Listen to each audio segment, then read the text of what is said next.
Hello everyone, welcome to KV teachers guild. So बच्चों, अभी हम स्टार्ट करेंगे 7th क्लास हिस्ट्री का 8th चैप्टर, जिसका नाम है devotional paths to the divine. तो चैप्टर में हम देखेंगे कि कैसे लोग डिवोशनल पाथ से, भक्ति के रास्ते से डिवाइन को, भगवान को खोजते थे। You may have seen people perform rituals of worship. लोगों को आपने पूजा पाठ करते हुए देखा होगा, और सिंगिंग भजन्स, कीर्तन्स और कव्वालीज। या फिर हिंदुज्म में लोग भजन गाते हैं, कीर्तन गाते हैं, इस्लाम में कव्वालीज गाते हैं, और even repeating the name of God in silence, या फिर कई बार बिल्कुल साइलेंस, बिल्कुल शांति में भगवान का नाम जपते हैं। And notice that some of them are move to tears.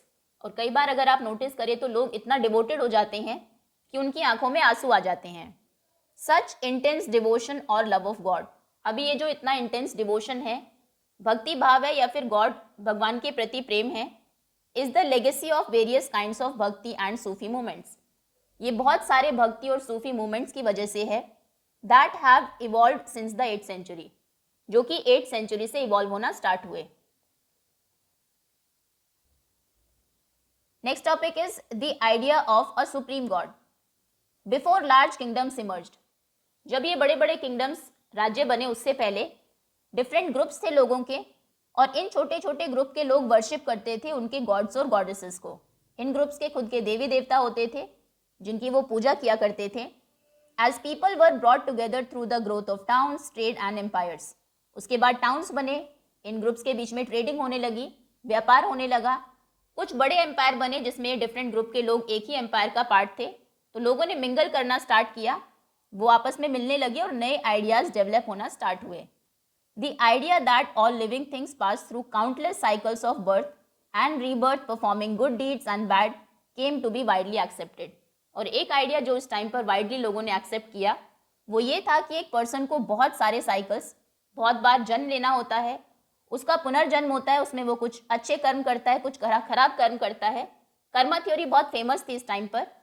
इसी तरीके से the idea that all human beings are not equal even at birth, कि जब आपका जन्म होता है तभी भी सभी लोग इक्वल नहीं होते। आप कहाँ पर जन्म लेंगे वो डिपेंड करता है कि आपने पिछला जो जन्म था आपका, उसमें कैसे काम किए हैं। इस थ्योरी ने भी ग्राउंड गेन किया इस टाइम पीरियड पर। The belief that social privileges came from birth in a noble family और a high caste was the subject of many learned text. इस टाइम पर जो टेक्स्ट थे वो भी ये बताते थे कि आप नोबल फैमिली में पैदा हुए हैं, हाई कास्ट में अगर पैदा हुए हैं, तो ये आपको बर्थ से ही कुछ इस वजह से सोशल प्रिविलेजेस मिलेंगे, क्योंकि आप किसी फैमिली में पैदा हुए हैं, और वो इसीलिए क्योंकि आपने पिछले जन्म में अच्छे काम किए हैं या फिर खराब काम किए हैं। Many people were uneasy with such ideas. अभी ऐसे जो आइडियाज थे, बहुत सारे लोग इनसे सहमत नहीं थे। And turn to the teachings of Buddha और द जैनाज। तो वो लोग बुद्ध की तरफ और जो जैन धर्म थे उसकी तरफ जाने लगे, उनकी टीचिंग्स की तरफ, जो कि सभी लोगों को इक्वल मानते थे, जिसके according it was possible to overcome social differences. Social differences को ओवरकम करना पॉसिबल है, और आप ब्रेक कर सकते हैं साइकिल ऑफ रीबर्थ को, कि बार बार आपका जो जन्म होता है, निर्वाण को आप प्राप्त कर सकते हैं थ्रू पर्सनल एफर्ट, खुद के पर्सनल एफर्ट से। Other felt attracted to the idea of a supreme god. कुछ लोग अट्रैक्ट हुए एक आइडिया से कि एक ही भगवान है, सभी का एक सुप्रीम गॉड है, who could deliver human from such bondage if approached with devotion. अगर आप डिवोशन से, भक्ति भाव से अप्रोच करते हैं उसकी तरफ, तो ये जो बाउंडेज है, बार बार रीबर्थ होता है आपका, इससे आप छुटकारा पा सकते हैं। This idea advocated in the Bhagavad Gita. अभी ये आइडिया पहले भागवत गीता में था ही, इसने पॉपुलैरिटी इसकी ज़्यादा हुई इस टाइम पर in the early centuries of common era. Shiva, Vishnu and Durga as supreme deities came to be worshipped through elaborate rituals. अभी इस टाइम पर तीन जो सुप्रीम डीटीज थी, लॉर्ड शिव, विष्णु और दुर्गा, जिनको खूब इलेबोरेटेड रिचुअल से यज्ञ परफॉर्म करके वर्शिप किया जाता था। एट द सेम टाइम, इसी टाइम पर gods and goddesses worship in different areas came to be identified with Shiva, Vishnu और दुर्गा। अभी जो लोकल लोग जिनके खुद के गॉड्स थे, देवी देवता थे, उन्होंने भी जो उनके देवी देवता थे उनको इन्हीं से आइडेंटिफाई करना स्टार्ट कर दिया कि भाई ये जो देवी है या फिर देवता है, ये विष्णु का अवतार है, शिव का अवतार है या फिर दुर्गा की अवतार है। इन दिस प्रोसेस, इस प्रोसेस में local myths and legends became a part of the Puranic stories. कुछ स्टोरीज बनी पुराण में जो लिखी गई, और ये जो लोकल मिथ्स थे, लेजेंड्स थे, ये उसका पार्ट बन गए। And methods of worship recommended in the Puranas, और पुरान्स में जो मेथड रिकमेंड किए गए थे वर्शिप के वो लोकल कल्ट में भी इंट्रोड्यूस किए. Eventually the Puranas also laid down that it was possible for devotee to receive the grace of god. और ये पुरान्स में भी लिखा गया कि जो भक्त है वो गॉड के ग्रेस को रिसीव कर सकता है regardless of their caste status. कोई भी कास्ट हो, कास्ट का वो हो. The idea of bhakti became so popular, इस टाइम पर भक्ति का आइडिया इतना पॉपुलर हुआ that even Buddhist and Jainas adopted these beliefs, कि बुद्ध और जैन में जो लोग थे उन्होंने भी इसको अडॉप्ट किया. Next topic is a new kind of भक्ति इन साउथ इंडिया. अभी साउथ इंडिया में एक नए टाइप की भक्ति थी जिसको कहा गया नयनार्स एंड अलवर्स. ये कौन थे? In the 7th to 9th centuries, यानी कि हम 600 से लेकर 800 अप्रॉक्स की बात कर रहे हैं. Saw the emergence of new religious movements. इस टाइम पर एक नया रिलीजियस मूवमेंट आया लेड बाय नयनार्स, जिसको लीड किया नयनार्स ने. नयनार्स कहते थे सेंट्स डिवोटेड टू शिवा, वो लोग जो शिव को मानते थे. और Alvars saints devoted to Vishnu, Alvars कहते थे उन सेंट्स को, साधुओं को जो विष्णु को मानते थे. Who came from all cast. अभी इनमें सभी कास्ट के लोग थे, ऐसा नहीं कि नयनार्स और अलवर्स जैसे कि पहले ब्राह्मण्स होते थे सिर्फ अपर कास्ट के लोग होंगे. इंक्लूडिंग दोज कंसिडर्ड अनटचेबल, वो लोग भी थे जिनको कि पहले अनटचेबल समझा जाता था. Like the Puliyars and Panars. Puliya और पनार ये अनटचेबल्स थे जो कि नयनार्स और अलवर्स का पार्ट थे. They were sharply critical of Buddhist and Jainas. ये बहुत क्रिटिसाइज करते थे बुद्धिज्म को, जैनिज्म को. And preached ardent love of Shiva और Vishnu as the path of salvation. और कहते थे कि बिल्कुल पैशनेटली आपको शिव और विष्णु के प्रति डिवोटेड होना है, तभी साल्वेशन का, मुक्ति का पाथ, रास्ता आपको मिलेगा. दे Drew upon the ideals of love and heroism. उन्होंने, उनका जो आइडिया था, जो फाउंडेशन था, वो था लव और हीरोइज्म का, as found in the Sangam literature. जैसा कि संगम लिटरेचर मिला भी है. संगम लिटरेचर ये तमिल लिटरेचर है जो कि अर्लीस्ट तमिल लिटरेचर है, जो कि कंपोज किया गया था early centuries of common era में, जब भक्ति मूवमेंट इवॉल्व हो रहा था उस टाइम पर. And blended them with the values of bhakti. So love, heroism और भक्ति, इन आइडिया पर बेस्ड थी नयनार्स और अलवर्स का bhakti movement. The Nayanars and Alvars went from place to place. वो एक से दूसरी जगह पर जाते रहते थे. कंपोजिंग एक्सविजिट पोएम्स, बहुत सुंदर पोएम्स लिखते थे. In praise of the deities enshrine in the villages. उन गांव में जिस भी डीटी को, भगवान को लोग मानते थे, उनकी प्रेज में पोएम्स लिखते थे. And they set them to music, और फिर उसको गाकर सुनाते थे. अभी नयनार्स और अलवर्स के बारे में कुछ एक्स्ट्रा इन्फॉर्मेशन आपको दी है. There were 63 Nayanars. नयनार्स कितने थे नंबर में? 63 थे. Who belong to different caste background, और वो अलग अलग कास्ट बैकग्राउंड्स के थे. कुछ उनमें से पॉटर्स थे, कुम्हार थे, कुछ अनटचेबल्स भी थे, वर्कर्स भी थे, पीजेंट्स थे, हंटर्स थे, सोल्जर्स भी थे, कुछ अपर कास्ट के लोग भी थे, ब्राह्मण्स भी थे, चीफ्स भी थे. The best known among them. अब जो बेस्ट नोन नयनार्स थे वो थे Appar, Sambandar, Sundarar and Manikkavasagar. There are 2 sets of compilation of their songs. और इनके सॉन्ग को कंपाइल किया गया है 2 सेट्स में, जिसको कहते हैं तेवरम एंड तिरुवाचकम. ये आप याद रखेंगे एटलीस्ट कितने थे नंबर में, और इनका जो सॉन्ग कंपाइलेशन है तेवरम एंड तिरुवाचकम. और उसके बाद हम आते हैं अलवर्स पर, जो विष्णु को मानते थे. ये 12 थे नंबर्स में. Who came from equally divergent background. ये भी उतने ही अलग अलग बैकग्राउंड से आते थे. द बेस्ट नोन बीइंग, इनमें जो बेस्ट नोन थे वो थे पेरियलवार. पेरियलवार जिनकी डॉटर थी Andal. And Tondaradippodi Alvar and Nammalvar. Their songs were compiled in, और इनके सॉन्ग का कंपाइलेशन है दिव्य प्रबंधम में. सो साउथ इंडिया में 2 टाइप की भक्ति थी, 2 तरीके के भक्त थे, नयनार्स और अलवर्स. नयनार्स मानते थे लॉर्ड शिव को और अलवर्स मानते थे लॉर्ड विष्णु को. नयनार्स 63 थे नंबर्स में, और ये जो पोएम्स गाते थे, भक्ति सॉन्ग्स गाते थे, वो लिखे गए हैं तेवरम और तिरुवाचकम में. उसके बाद अलवर्स थे 12 नंबर्स में, अगर आप 1-2 के नाम भी याद रख पाए, और इनका सॉन्ग कंपाइलेशन है दिव्य प्रबंधम में. Okay. Between the 10th and 12th centuries, 10वीं और 12वीं शताब्दी में, मतलब 900 से लेकर हम 1100 अप्रॉक्स की बात कर रहे हैं, The Chola and Pandya kings built elaborated temples around many of the shrines visited by saint poets. जिन जगहों को ये सेंट संत साधु विजिट करने के लिए आते थे, वहां पर चोला और पांड्या किंग ने बड़े बड़े मंदिर बनवा दिए. Strengthening the link between the भक्ति ट्रेडिशन एंड टेम्पल वर्शिप. उसके बाद ये जो भक्ति ट्रेडिशन था और टेम्पल वर्शिप थी, मंदिर में जो पूजा होती थी, दोनों के बीच में एक लिंक स्थापित हुआ. उसके बाद टेम्पल्स में भी भक्ति के जो सॉन्ग्स है वो गाए जाने लगे.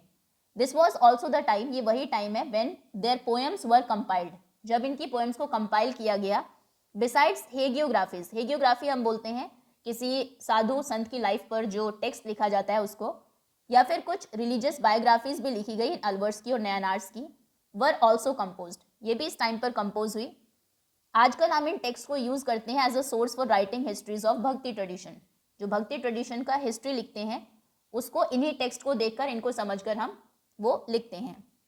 नेक्स्ट दिया है आपको the devotee and the lord. Devotee भक्त और भगवान. This is a compilation of Manikkavasagar. Manikkavasagar जो कि एक नयनार थे, उन्होंने लिखा है लॉर्ड शिव के लिए. Into my vile body of flesh you came as though it was a temple of gold and soothed me wholly and saved me, O Lord of grace, O gem most pure, sorrow and birth and death and illusion, you took from me and set me free. कि मेरी जो flash का hard mass का एक शरीर था, आप उसमें आए हो और आपने उसको एक सोने का मंदिर बना दिया है. पूरे तरीके से आपने मुझे सूद किया है. O lord of grace, lord Shiva के लिए बोल रहे हैं. आप मोस्ट प्योर हो, और जो एक दुख होता है बर्थ का, डेथ का, ये सब एक इल्यूजन है. आपने इससे मुझे बचाया है और मुझे फ्री कर दिया है. O bliss, O light, I have taken refuge in you. मैं आप में शरण ले रहा हूँ. And never can I parted from you, और मैं कभी भी आपसे दूर नहीं होऊंगा. उसके बाद ये पिक्चर भी आपको दी है, ये एक ब्रॉन्ज इमेज है मल्लिकाव सागर की.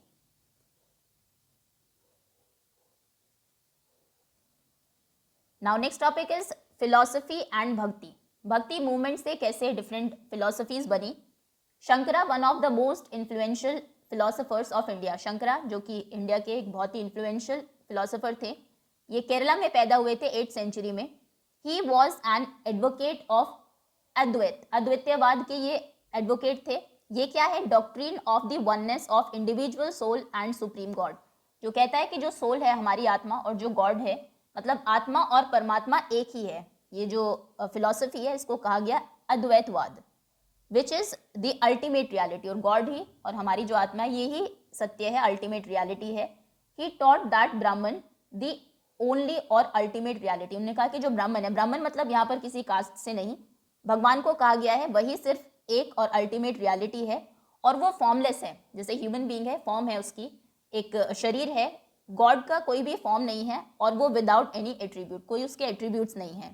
He considered that the world, मतलब ये जो पहले मूर्ति पूजन था उसको इन्होंने नहीं माना एक तरीके से. मूर्ति में जैसे भगवान को एक फॉर्म दिखाई गई थी, इनके अकॉर्डिंग गॉड जो है वो फॉर्मलेस है.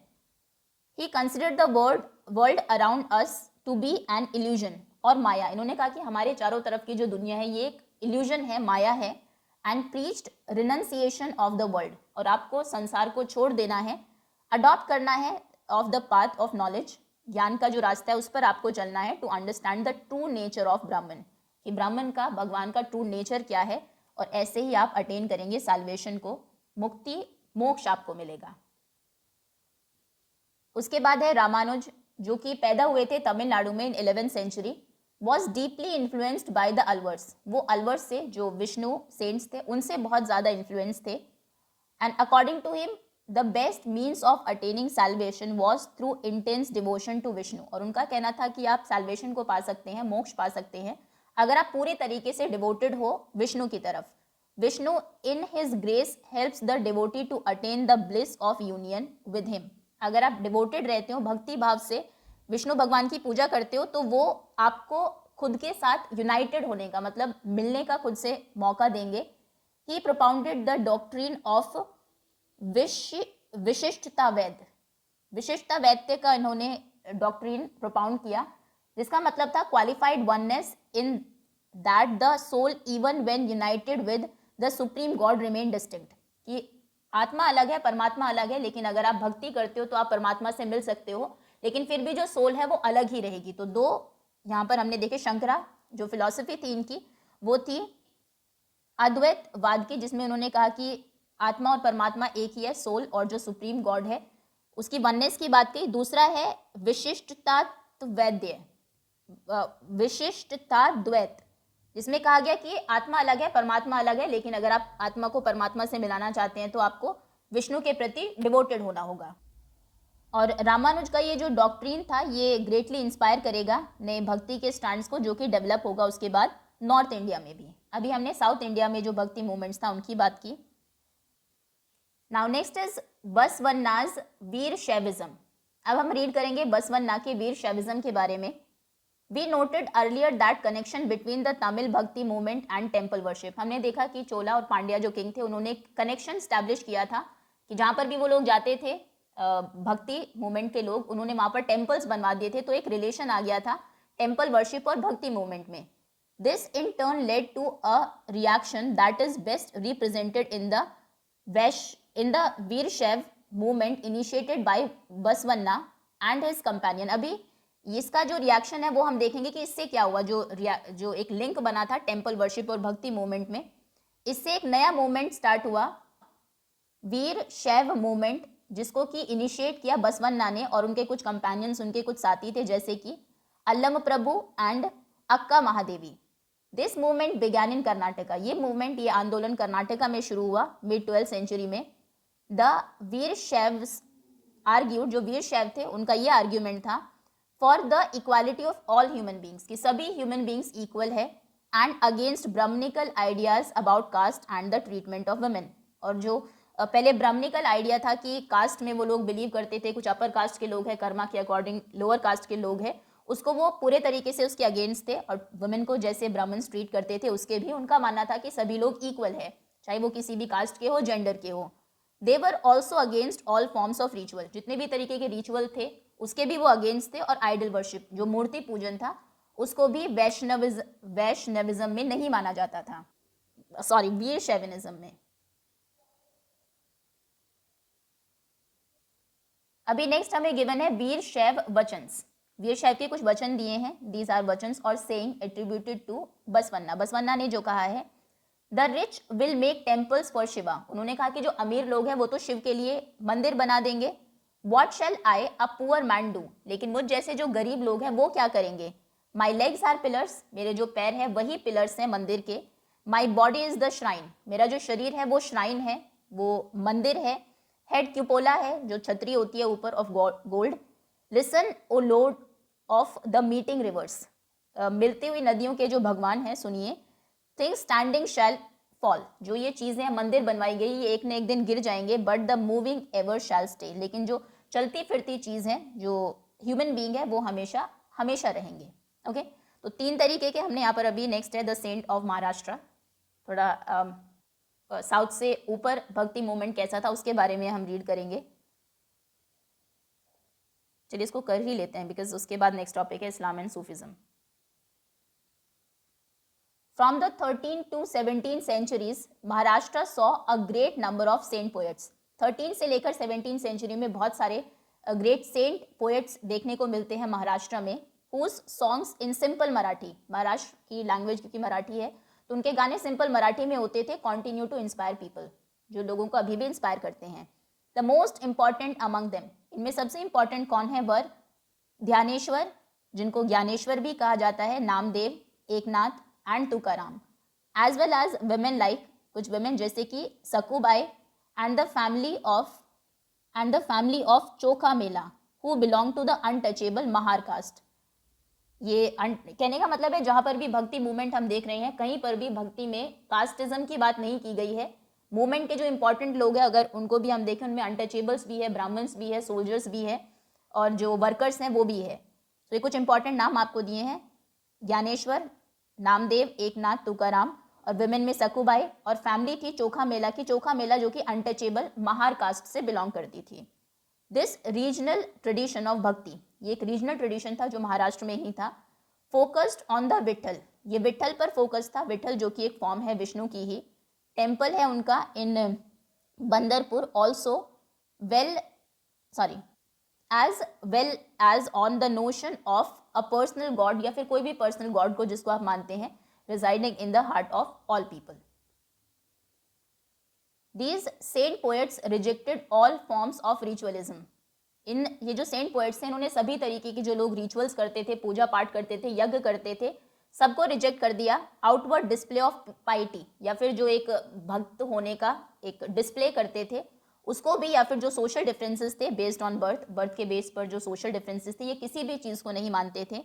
In fact they even rejected the idea of renunciation. Renunciation का कि घर को छोड़कर आपको नॉलेज अटेन करनी है, जो किसने दिया था ये आइडिया? शंकरा की अद्वैत फिलॉसफी में ये आइडिया था, तो इन्होंने इसको भी रिजेक्ट किया कि घर को छोड़कर आपको जाने की जरूरत नहीं है. And prefer to live with their families. आपको आपके फैमिली के साथ ही रहना है. अर्निंग देयर लाइवलीहुड, जो लाइवलीहुड है उसको अर्न करना है लाइक एनी अदर पर्सन, जैसे कि दूसरे लोग करते हैं. भक्त होने के लिए आपको ये सब करने की जरूरत नहीं है. ना आपको कोई रिचुअल करने हैं, ना ही अपनी पाइटी का आपका जो आप भक्त है उसको डिस्प्ले करना है, ना ही कोई सोशल डिफरेंस को मानना है, ना ही घर को छोड़कर जाना है. While humbly serving fellow human being in need. जो भी आपके फेलो ह्यूमन बीइंग है, जब ज़रूरत हो उनको, उनकी हेल्प आपको करनी है. तो ये एक नया ह्यूमनिस्ट आइडिया डेवलप हुआ, इमर्ज हुआ, एज दे इंसिस्टेड दैट, क्योंकि उनका मानना था कि भक्ति ले इन शेयरिंग अदर्स पेन. भक्ति का मतलब है दूसरों के दुख को जब आप बांटते हैं. As the famous Gujarati saint Narsi Mehta said, जैसे कि एक फेमस गुजराती सेंट है नरसी मेहता, उन्होंने कहा है, they are Vaishnavs who understand the pain of others. ये तो सभी बच्चे जानते हैं कि वैष्णव जन तो तेने रे कहिए, जो पीर पराई जाने रे. जो दूसरों के दुख को, दर्द को समझते हैं, उन्हें ही वैष्णव कहा जाएगा. क्वेश्चनिंग द सोशल ऑर्डर, ये एक अभंग है. अभंग बोलते हैं मराठी डिवोशनल हाइम्स को, जो कि संत तुकाराम ने लिखी है. He who identifies with the battered and the beaten mark him as a saint, for God is with him. जो लोग दूसरों के दीन दुखियों के दुख को समझते हैं, वही एक्चुअली में संत है और भगवान उसके साथ है. He holds every forsaken man close to his heart, he treats a slave as his own. जो सभी लोगों ने जिसको त्याग दिया है, ऐसे आदमी को जो अपने हार्ट के क्लोज रखता है, स्लेव्स को भी, दास को भी अच्छे से ट्रीट करता है, अपने खुद के सन के जैसे. सेज तुका, तो तुकाराम कहते हैं, I won't be tired to repeat again. मैं ये कहता हुआ थकूंगा नहीं, सच अ मैन, कि ऐसा आदमी ही गॉड है इन पर्सन. वो इंसान के रूप में भगवान है. एक और अभंग आपको दिया, इसको आप रीड कर लेंगे. ये जो अभंग्स दी है, ये लर्न नहीं करनी है आपको, एग्जाम पॉइंट ऑफ व्यू से इंपॉर्टेंट नहीं है, लेकिन क्या माइंड सेट था लोगों का, किस तरीके से वो जो आइडियाज थे उनके, उनको रिप्रेजेंट करते थे, ये इनसे हमें पता लगता है. ओके, नेक्स्ट इज नागपंथीज, सिद्ध and yogis. A number of religious groups that emerged during this period criticized the ritual and other aspect of conventional religion and the social order using simple logical arguments. इस time पर जो कुछ नए religious groups आए, उन्होंने criticise किया जो rituals पहले परफॉर्म किए जाते थे, और जो कन्वेंशनल रिलीजन थे या फिर सोशल ऑर्डर जो एक बना दिया गया था, और सिंपल लॉजिकल आर्ग्यूमेंट्स उन्होंने इसके अगेंस्ट दिए. अमंग देम, इनमें से थे नागपंथीज, सिद्धाचार्यास एंड योगीज. वो एडवोकेट करते थे रेनंसिएशन को. इन्होंने भी कहा कि आपको वर्ल्ड को, दुनिया को त्याग के ही सैल्वेशन मिल सकता है. To them the path to salvation lay in meditation.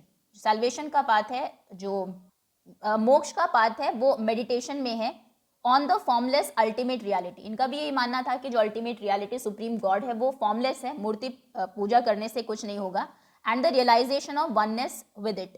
To achieve this they advocate intense training of mind and body. इसके लिए उन्होंने कहा कि आपको आपके माइंड को, दिमाग को और शरीर को ट्रेन करना होगा थ्रू प्रैक्टिस लाइक योगासन. योगासन आपको करना होगा, ब्रीदिंग एक्सरसाइज करनी होगी, मेडिटेशन करना होगा. These groups became particularly popular among low caste. और ये ग्रुप्स पर्टिकुलरली लो कास्ट में बहुत पॉपुलर हुए. Their criticism of conventional religion. उस टाइम पर जो फेमस रिलीजन थे, उनको इन्होंने क्रिटिसाइज किया, जिसकी वजह से ग्राउंड क्रिएट हुआ for devotional religion to became a popular force in northern India में. ओके, नेक्स्ट इस्लाम और सूफिज्म के बारे में हम सेकेंड पार्ट में कवर करेंगे. भक्ति मूवमेंट को हमने देखा सबसे पहले साउथ इंडिया में. दो जो इम्पॉर्टेंट टाइप की भक्ति थी जो अर्ली सेंचुरीज में ही डेवलप होना स्टार्ट हुई, वो थे नयनार्स, अलवर्स. नयनार्स लॉर्ड शिव को मानते थे, अलवर्स लॉर्ड विष्णु को मानते थे. तीन इंपॉर्टेंट डीटीज थी, ये इनके बारे में कुछ इंपॉर्टेंट इन्फॉर्मेशन और आपको दी है. उसके बाद जहाँ पर ये लोग भजन करने के लिए जाते थे, वहाँ पर चोला और पांड्या किंग ने इलेबोरेटेड टेम्पल्स बनवा दिए, जिससे कि एक लिंक स्टार्ट हुआ टेम्पल्स के बीच में और जो भक्ति मूवमेंट था उनके बीच में, और इसी टाइम पर ये जो टेक्स्ट थे उनके इनको लिखा गया। देन 2 इंपॉर्टेंट फिलोसोफर्स के और उनकी फिलोसफी के नाम आपको दिए। शंकरा, जो मानते थे अद्वैत में, उनका मानना था कि सोल और जो सुप्रीम रियलिटी है वो एक ही है, आत्मा परमात्मा एक ही है। उसके बाद रामानुजन, जो मानते थे विशिष्टतावैत में, जिनका मानना था कि आत्मा अलग है परमात्मा अलग है, लेकिन आत्मा को परमात्मा से मिलाया जा सकता है अगर आप इंटेंसली डिवोटेड हो विष्णु के प्रति। ये अल्वर्स से इन्फ्लुएंस थे। उसके बाद बसवन्ना का वीर शैविज्म, जब उन्होंने देखा कि भक्ति और टेम्पल एक हो रहे हैं, धीरे धीरे लिंक क्रिएट हो रहा है, तो उन्होंने पूरे तरीके से रिजेक्ट किया जो आइडल वर्शिप था टेम्पल्स में, उसको, रिचुअल्स को, और जो कास्टिज्म था उसको, जिस तरीके से ब्राह्मणिकल सोसाइटी में वुमेन को ट्रीट किया जाता था। नेक्स्ट हमने महाराष्ट्र के सेंट्स के बारे में रीड किया, जहाँ पर आपको कुछ इंपॉर्टेंट नाम दिए हैं, और ये इनका मेन फोकस था विट्ठल, जो कि एक फॉर्म ऑफ विष्णु था, उन पर ये बेस्ड है भक्ति मूवमेंट इन महाराष्ट्र। इन्होंने भी रिचुअल्स को मानने से मना किया, कोई आपको दिखावा नहीं करना है भक्ति का, ना ही रिनंसिएशन, घर भी नहीं छोड़ना है आपको, फैमिली के साथ रहते रहते भी आप भक्त हो सकते हैं, बस आपको दूसरे का दुख समझना है। ये ह्यूमनिस्ट आइडिया पर बेस्ड था। देन लास्टली नागपंथीज, सिद्ध और योगी, जिन्होंने की मेडिटेशन पर, योगासन पर ज़्यादा फोकस किया, और इनका मानना था कि रिनंसिएशन ज़रूरी है सैल्वेशन को पाने के लिए। Okay, so that's all students. Hopefully यहाँ तक सभी टॉपिक्स आपको क्लियर होंगे। Thank you so much for watching.